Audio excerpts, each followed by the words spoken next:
ये वीडियो सिर्फ ओवरसीज़ पाकिस्तानियों के लिए है, बाकी अगर आप पाकिस्तान में रह रहे हैं तो ये वीडियो आपके लिए नहीं है, आप आगे कर सकते हैं। देखिए, जो प्रदेश में रहते हैं वो रोज़ाना शिकायत करते हैं कि हमारे भाई शिकायत करते हैं कि हमारे प्लाट पर, मकान पर भाइयों ने कब्ज़ा किया हुआ है। बहनें शिकायत करती हैं कि भाई हिस्सा नहीं दे रहे। भाई शिकायत करते हैं कि चचाजाद भाई जो है उसने कब्ज़ा किया हुआ है, और कोई कहता है कि मेरे खालू ने कब्ज़ा किया, कोई कहता है मेरे मामू ने किया, कोई कहता है मेरी पुप्पो ने मेरी जायदाद पे कब्ज़ा किया हुआ है। मतलब हर ओवरसीज़ जो है ना वो अपनी फैमिली के हाथों ही तंग है। मुझे पिछले 2 माह में ये अंदाज़ा हुआ है कि सबसे ज़्यादा ओवरसीज़ पर जुल्म और सितम जो है वो उनके अपने करते हैं। उनकी बहनें, उनके भाई, उनके चचा, उनके ताया, उनकी पुप्पो, उनकी खाला, उनके अजीज़ ही जो है वो उन पर जो है वो जुल्म और सितम करते हैं और उनकी प्रॉपर्टी पर नाजायज़ कब्ज़े जमा लेते हैं, उनके किराए खाते हैं। ठीक है जी, जाली रजिस्ट्रियाँ बना लेते हैं, जाली हिबे बना लेते हैं, जाली स्टाम्प पे आगे बेच देते हैं। बहुत सारे फ्रॉड जो है वो ओवरसीज़ के साथ होते हैं।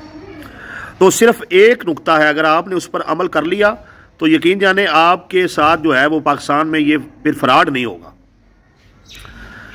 देखिए, बात ये है कि आपने कभी सोचा ये आपके साथ ये फ्रॉड होते क्यों है, ये आपके साथ मसले मसाइल होते क्यों हैं? उसकी एक ही बड़ी वजह है, उसको आपने ज़हन में बिठाना है। जगह आपके नाम है, अच्छा, उसकी एक बड़ी वजह है।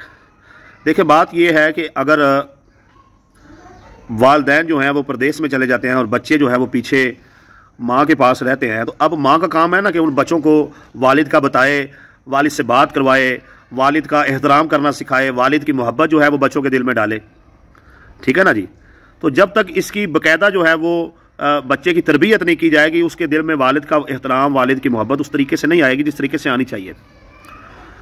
तो बाकायदा यानी कि इसके लिए प्लानिंग करनी पड़ेगी, इसके लिए काम करना पड़ेगा। अब आप तो पाकिस्तान में है नहीं, तो अपनी प्रॉपर्टी को महफूज रखने के लिए आपको बाकायदा से प्लानिंग करनी पड़ेगी और उस पर काम करना पड़ेगा। देखिए क्या है, सबसे पहली बात, जब आप ये कहते हैं कि जी ये मेरा 5 एकड़ रकबा है और मैं आपसे कुछ नहीं लेता, ना ठेका चाहिए ना कुछ चाहिए, आप ऐसे करें कि बस इसको जो है ना देखभाल करें और इस पर फसल उगाएं, उगाएं और बस खाएं पिएं मौजें करें, आप मेरे छोटे भाई हैं। ठीक है ना जी। अब जब वो उसको 20 साल से खा रहा है, यकदम आप कहते हैं अभी मुझे मेरी ज़मीन दो, तो वो उसके तोते उड़ जाते हैं। वो कहता है भाई मेरी तो मौजें लगी हुई थी। वो आपके खिलाफ हो जाता है, बदतमीज़ी करता है, बदअखलाकी करता है, लड़ाई झगड़ा करता है। कभी सोचा ऐसा क्यों हुआ कि आपकी 20 साल मोहब्बत जो है वो एक पल में ज़ाया हो गई? या आप अपना मकान जो है किसी भाई को दे देते हैं, भाई आप इस्तेमाल करें, आप इसमें रहें, किराया वगैरह मुझे नहीं चाहिए, आप छोटे भाई हैं, आपसे क्या किराया लेना है? तो आपने कभी सोचा कि जब आप 10 साल बाद उसे कहते हैं मेरा मकान खाली कर दो, फलां दिन मैं वापस आ रहा हूँ, मैंने 2 माह अपने मकान में रहना है, तो वो आगे से झगड़ना शुरू कर देता है, अभी कौन सा मकान?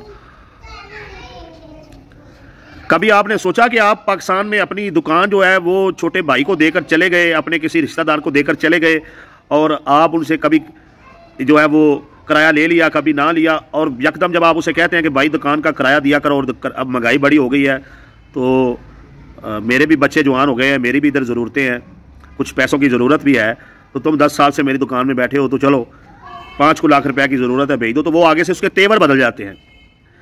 ये सारे मसाइल क्यों पैदा होते हैं, ये कभी आपने गौर किया? उसकी एक वजह है। देखें, उसकी एक वजह है। बात इतनी लंबी इसलिए की है ताकि आपको एक मैसेज दे सकूं। वो वजह यह है कि आप अपनी प्रॉपर्टी पर उस तरह से हक जताते ही नहीं हैं जिस तरह से आपको पहले दिल से जताना चाहिए था। अच्छा, अभी अबू वफात पा गए हैं, वरासती इंतकाल ठीक से करवा दो।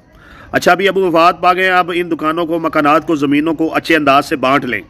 अच्छा, अभी इनको बांट लिया है, तो मेरी ज़मीन अगर तुमने ठेके पर लेनी है, किराए पर लेनी है, ठीक है, मेरे साथ एग्रीमेंट कर लो। ठीक है ना जी। आप पाकिस्तान में नहीं है तो आप किसी को अपना नुमाइंदा मुकर्रर करके उसके ज़रिए से किरायानामा का और या ठेके का स्टाम्प मुकर्रर कर सकते हैं, रजिस्ट्रियाँ हो जाती हैं। तो ये क्या मसला है? अच्छा, जब आप अपनी जगह का किराया लेंगे, जब आप अपनी जगह का ठेका लेंगे, जब आप वक्फे से कॉल करके पूछते रहेंगे कि अपनी ज़मीन से, अपनी दुकान से, अपने मकान से, अपने प्लाट से जुड़े रहेंगे और बातों में नहीं आएंगे कि चलें आंखें बंद करके नेकी करते रहें और बाद में उस झगड़े चलें और अदालतों में और फैमिली से रिश्तेदारियां भी ख़त्म। ठीक है ना जी। जब आप रोज़ाना जो है और रोज़ाना की बुनियाद पर हफ्तावार अपनी प्रॉपर्टी से जुड़े रहेंगे, यकीन जाने कभी आपके साथ ये मसाइल पैदा नहीं होंगे। बाहर से आपको ठेका मिल रहा है 50,000, आप 45,000 में अपने किसी को दे दें, कोई बात नहीं है, लेकिन उससे एग्रीमेंट लिखें। कि ये तुमने ठेके पर दी हुई है, और एग्रीमेंट को रीन्यू भी करते रहें। दुकान अगर आपने दी हुई है तो किरायानामा लिखें कि ये तुमने किराया अदा करना है, और हर महीने अब तो अकाउंट में जो है ऑनलाइन का किराया ट्रांसफ़र करें, बस बात ख़त्म। तो बाकायदा किराएनामे लें, बाकायदा जगह ठेके पर दें, बाकायदा मकान अपने किरायों पर दें, बाकायदा उसके किराए वसूल करें, बाकायदा फ़ोन करके चेक करें जी हाँ तुमने इस महीने का बिल अदा कर दिया, गैस का कि नहीं किया, बिजली का किया कि नहीं किया, टाइम निकाल लिया करें। जब आपकी सारी जमा पूंजी लुट जाती है तो ज़िंदगी के आखिरी 5-10 साल आप जो है वो उधर बैठ के परेशान होने में गुजार देते हैं। तो बेहतर नहीं है कि आप हर हफ्ते के बाद 10 मिनट निकालें और अपनी प्रॉपर्टी के बारे में सारी मालूमात लें और प्रूफ जो है वो चेक करें और हर महीने पैसे अपने अकाउंट में मंगवाएं।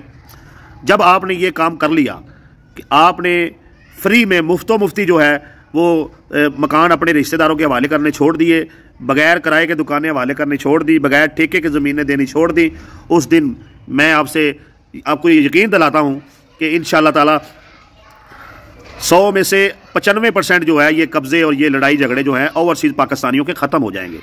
क्योंकि उन्हें पता होगा मैं किराएदार हूँ, हर महीने किराया देता हूँ, उनका किराया साल के बाद बढ़ना भी चाहिए, साल के बाद ठेका भी भरना चाहिए। जब ये चीज़ें होंगी तो यकीन जाने आप जो है वो इन परेशानियों से महफूज हो जाएंगे और आप इजीली जो है वो बैठ के बाइज्जत तरीके से जब भी आएंगे किराया भी ले सकते हैं, अपनी दुकान मकान जो रज़ारी रकबा खाली भी करवा सकते हैं।